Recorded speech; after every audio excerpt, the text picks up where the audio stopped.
Jeremiah chapter 25, verse 30. Therefore prophesy against them all these words, and say to them, The Lord will roar from on high, and utter his voice from his holy habitation. He will roar mightily against his fold. He will give a shout as those who tread the grapes, against all the inhabitants of the earth. A noise will come to the ends of the earth, for the Lord has a controversy with the nations. He will plead his case with all flesh. He will give those who are wicked to the sword, says the Lord. Hamas's first hostage release has confirmed some very telling facts about the terrorists. 1. They're ruthless liars. 2. They'll victimize anyone they can. And 3. They think they can get America to break with Israel. One of those released so far was a 77-year-old woman whom the Palestinian Islamic Jihad, the number 2 terror group based in Gaza, repeatedly announced days ago was killed by an Israeli airstrike. That is, PIJ reported her as dead for pure propaganda purposes, to make the world think the Israeli government was killing hostages. The lie had at least 2 purposes: to increase divisions with Israel and to tar Israel's global image. The strike really must be indiscriminate if they're killing their own people, you were supposed to think.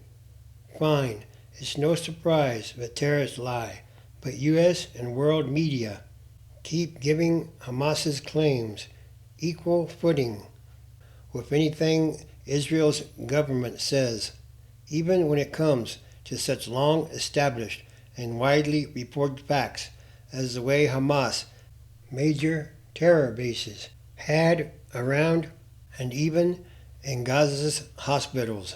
The terrorists grabbed with zero discrimination.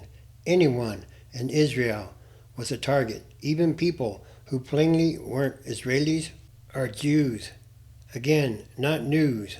After all, those killed on October 7 also included Arab Muslims, and Hamas and PIJ also treat ordinary Gazans as their cattle, looting and stealing foreign and humanitarian aid for the cause, firing on civilians who try to flee rather than serve as human shields.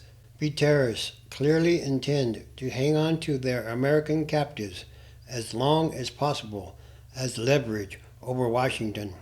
Hamas and the PIJ see the Biden administration's support for Israel as soft. They want it to make Israel agree to a permanent ceasefire, or at least to greatly extend this one so they can resupply as much as possible from all the humanitarian aid flowing into Gaza. All of this goes to the central fact of this war. Hamas and the PIJ must be eradicated, or the words never again have no meaning left. In other words, they are a terrorist organization, and they are evil and wicked. No, Hamas and the PIJ are not good people. Jeremiah chapter 25, verse 31. A noise will come to the ends of the earth, for the Lord has a controversy with the nations. He will plead his case with all flesh.